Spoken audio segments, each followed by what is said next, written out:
What's up, crew? Welcome to DRU Reviews. This is my weekly show that houses all of my comic book reviews, previews, some action figure spotlights, and just about anything else that I feel the need to throw at you guys. We've got a huge stack of comics coming next week. I take a closer look at Red Guardian and the Giant Man wave of Marvel Legends figures. Going to take you guys back to the Stone Age with a look at Flintstones #1. See how the evil half lives in Civil War II Kingpin #1. We took a good hard look at the new story arc that starts in spread number 14. I gush on and on about the greatness of Silver Surfer #5. But first, let's take a look at what Rebirth is doing with Superman in Superman #2. Superman #2 by Peter J. Tomasi and Patrick Gleason is the second issue in the post-Rebirth Superman saga. The Superman of this universe is dead, and the old Superman has returned. This Superman is a super dad, and this issue has him bringing along his super son for some super bonding. Responding to a distress call from a Coast Guard submarine, father and son head to help. After rescuing the crew, they're attacked by a giant squid, forcing young Jonathan Kent to step up and help his father. Allowing his son to help and instilling a sense of pride in the boy is bolstered by the stressed importance of character and duty that his post-fight lesson gives his son. However, during the battle, Jonathan scraped his knee, and after the departure, an unidentifiable technology examines the DNA he left behind and traces the genome to the Kryptonian house L. Confused as to how his son could exhibit his powers yet still be vulnerable to injury, Superman heads off to the Fortress of Solitude to look into things. But the strange tech that was analyzing John's DNA arrives first and utilizes the Kryptonian genome to take humanoid form as Eradicator. Issue #2 of Superman gave me exactly what I want out of this series. Kal-El showing his son how to kick ass while explaining the importance of character and control. There is the mystery of exactly what John is capable of and what his weaknesses are, and Tomasi wastes absolutely no time in setting up a villain with ties to Superman lore and the ability to make things very hard on the Kent Smith family. Gleason's art in this issue is a big win for me. The action is big and intense, just the way Superman should be, while the characters have a wide emotional range, just as a father-son story should. The colors are bright and bold and bring a sense of whimsy to a story that is being told in part through a child's eyes. I'm not always a fan of Superman, but when I am, it's a story with heart and emotion, highlighting what he stands for as a symbol and as a man. This story does that in spades, with great action and a setup for future conflict. 4 out of 5. Written by Mark Russell and drawn by Steve Pugh, the Flintstones #1 is the latest Hanna-Barbera property to receive the update treatment from DC Comics. Featuring the characters from the classic cartoon, the Flintstones tells two coinciding stories. Fred is tasked by his boss, Mr. Slate, with taking care of the new Neanderthal employees because they have the strength of two men and don't understand the concept of money. While at the same time, Wilma has her paintings accepted to be shown at a local museum. Cue the classic sitcom shtick. Yada yada yada, yabba dabba doo. Steve Pugh does a great job on the art in this book. Everything is recognizable to anyone who has ever seen the Flintstones, but the updated character designs are fresh and aesthetically pleasing. The book is colorful and full of energy. The writing, however, fails miserably. Neither narrative is compelling at all, and the low-hanging fruit jokes all fall flat. One of the greatest strengths of the source material is the stone aging of modern technical marvels of the 1960s, but this lazy update, the best they can do is a seashell cell phone. It's easy to convert mechanical inventions into animals on a treadmill, but how the fuck would a cell phone be possible? I mean, how many insects on little treadmills would it take to operate a cell phone? Where is the signal coming from? Why am I debating the suspension of disbelief required by Flintstones technology with myself? All questions that this book poses that I never needed explored. A valiant effort by Steve Pugh, making a lovely book devoid of any words worth reading for an audience that doesn't exist. 1 out of 5. Civil War II Kingpin #1 by Matthew Rosenberg and Ricardo Lopez Ortiz is a tie-in to the Civil War II event that speaks from Wilson Fisk's point of view. Predictive justice has made it nearly impossible for criminal masterminds to operate without being stopped, but Kingpin sees this as an opportunity. The book opens as Fisk delivers a soliloquy to a group of villains about how they are extraordinary people being oppressed by a system of persecution so heinous that the heroes are fighting each other over its use. He says that it doesn't even matter anymore, as something remarkable has given him the ability to rebuild, and this is a night to celebrate. Jigsaw expresses his lack of confidence and was rewarded by being slammed into the table by Fisk and threatened with a knife. Fisk's assistant Janice calms Fisk and he apologizes for his outburst as he bids them all farewell. Outside, D-list villain Bushwhacker attacks and Fisk throws himself in front of Janice. Wounded but resilient, Kingpin takes down Bushwhacker and while standing on his throat asks if he was after him or Janice. Bushwhacker has no idea who Janice is, and satisfied with his response, Fisk ends his life with a snap. When Bushwhacker goes missing and Captain America and company come looking for answers, they have nothing on the Kingpin, and he taunts them as they leave empty-handed. But with Ulysses on their side, how has Fisk gotten away with this? A flashback story shows us that Janice is an Inhuman who exists as Ulysses' blind spot, rendering any events he is involved in unpredictable. This is Fisk's secret weapon, and why Janice is so important that he'd take a bullet for him. This story brings Kingpin back to New York as powerful as ever, highlighting his leadership abilities and his unpredictable brutality. And his character fits perfectly in with the villains being backed into a corner and lashing out violently. The dialogue is fantastic as Fisk trades barbs with the heroes, and his opening speech has you almost rooting for the bad guys. Janice's abilities and origin fleshed out in a secondary story as well, but the book comes off as one cohesive issue. The art in this issue is also very fitting. Ortiz's work here is highly stylized and gritty, lending weight to the violence and overall scumbaggery of Fisk, but not allowing the story to get too dark. I found the first issue very compelling and a good-looking book, and even though Janice's powers seem like they're very convenient writing, the character work with Wilson Fisk is top-notch. 3.5 out of 5. Spread number 14 by Justin Jordan and John Bivens is the first issue in the newest story arc. Spread is the tale of a post-apocalyptic world in which a sentient tentacle monster, seemingly made out of teeth and assorted viscera, infects, invades, and destroys life as we know it as it spreads across the world. We follow our hero No, who protects the only thing he knows that can defeat the spread, an infant named Hope. In the company of a mentally scarred and broken woman, Molly, and the less than savory Jack, issue number 14 starts with a family on the road. Their son lays dying as they hurry towards help. They're set upon by raiders who brutally murder the family and take the cart and the boy, saying that they're sorry, but they have a job to do. Next we get No, waking up in a hospital bed from a nightmare of being infected with the spread. He finds that his wounds have been treated and that he's in a safe zone known as Sanctuary. Cameron, the man who did the healing, informs No that Jack is being kept busy, and he takes him to Hope and Molly, who are safe and happy. But all is not as it seems, as Cameron sees Hope's value and views No as an obstacle. The book ends as we see the raiders from the beginning arrive at Sanctuary to be greeted by the guard detail, including the brutal Jack. Justin Jordan sets the table in this book perfectly, giving our heroes a glimpse of hope in a world with very little, and letting the reader know not to get too comfortable.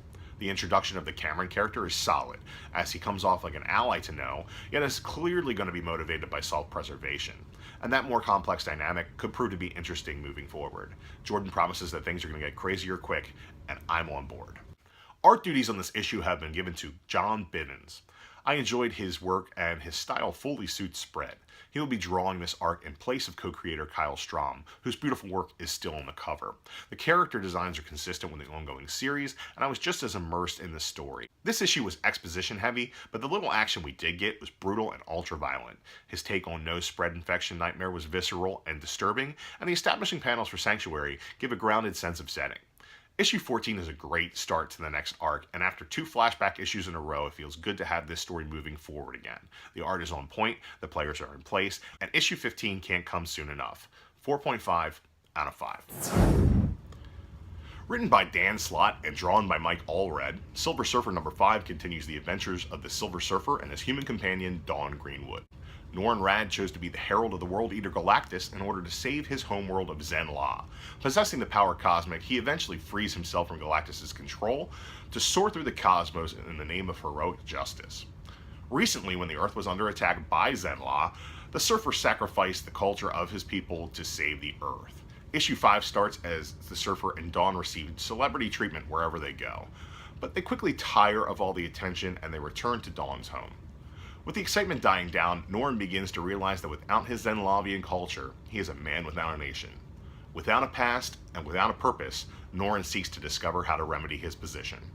Dan Slott is masterful at weaving emotions into high-concept science fiction. His Silver Surfer stories draw comparison with Doctor Who for good reason, but not so much that they include an incredibly powerful alien with a human companion jet-setting through space and time, and more that the journey is always in deeper exploration of the powerful aliens of humanity. Every character, villain, hero, or extra in this series is fully realized and tells us something about Norrin's humanity and our own at the same time. There is no book on the shelf with more heart than Silver Surfer, and it still has the ability to have great action and a few laughs along the way. The detailed depth and life that Mike Allred can bring to the page with simple line drawings is incomparable, and Silver Surfer #5 is no exception. This book is beautiful, not since Jack Kirby has the Marvel Cosmic Universe look so good. In conjunction with Laura Allred's color palette, you get a pop art style that wouldn't be out of place in any museum. Silver Surfer is nominated for 4 Eisner Awards this year, including Best Continuing Series, and if it doesn't sweep, it'll be Highway Robbery. Epic emotional storytelling with breathtaking visuals. The cover of this issue alone brings a tear to my eye. Silver Surfer #5 gets a 5 out of 5. Mixed bag this week, guys. They can't all be winners. Unfortunately, Flintstones was a bit of a dud, but fortunately for me, I got all the enjoyment I needed out of those other titles. All pretty great stuff.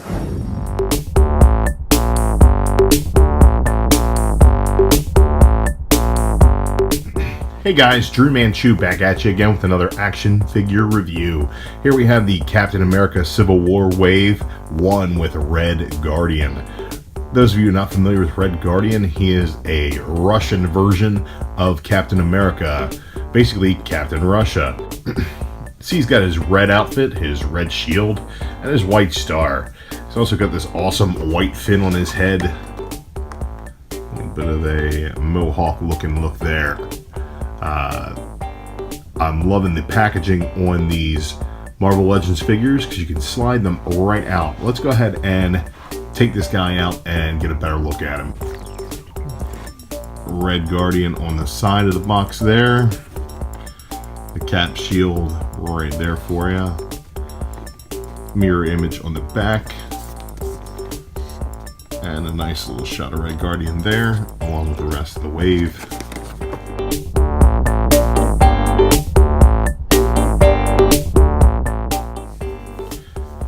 Nice look at Red Guardian outside of the main box, still encased in plastic. Let's go ahead and break this bad boy out here.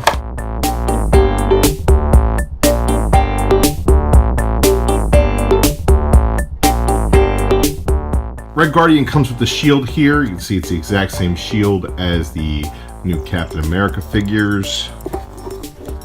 You can either hold it, peg,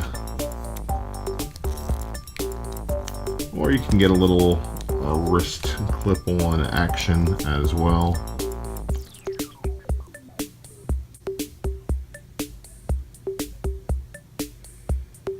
Paint discrepancy in the star right there, but there are some nice shading effects. Does have the ability to clip a shield onto his back there. I would have liked it if he came with a couple of different hands. Always like that. But he is a tertiary character, and I'm just happy to have him as part of my collection. Kind of have him in your basic pose right here. That's probably how he'll go on the shelf. It seems like every one of these Marvel Build-A-Figure waves comes with a couple of lame figures that I only been picking up in order to complete the Build-A-Figure. Red Guardian kind of falls into this category here, but he is a lot cooler than some of the other tertiary characters that I've had to pick up. A little bit cooler than Whirlwind or Blizzard. I did pick him up mostly for the Giant Man leg, but he's definitely a lot cooler than some of the other throwaway figures that I've picked up lately. He's got some nice articulation, and he does come with the shield there. It is his only accessory, but I'm willing to forgive that. We'll see how he fits into the mix with the rest of my figures. There you see Red Guardian hang out in the back next to Nick Fury, right behind Namor. Going to be doing some reorganization on these guys very shortly, but you can see he looks happy back there in the corner. Lighting's not very good over here, but that's the best shot I can get. I'll pan over and see the rest of the group. Some fucking money spent right there, guys. And back to Red Guardian. They'll have some company very shortly. Dun, dun, dun, dun, dun, dun.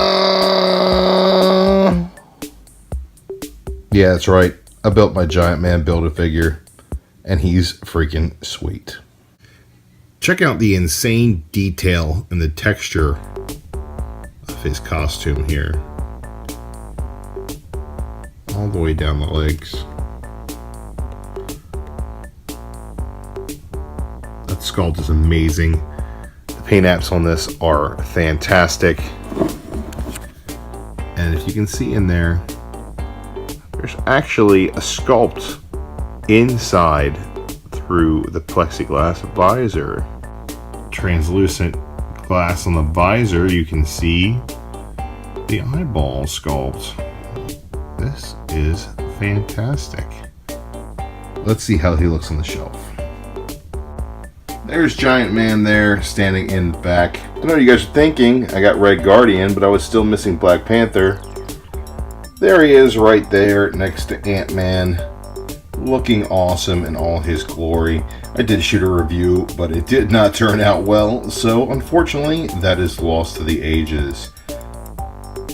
There they are. The entire run for me that I have so far, my entire collection, capped off with Giant Man in the back there. Stands out like a sore thumb because he's fucking huge.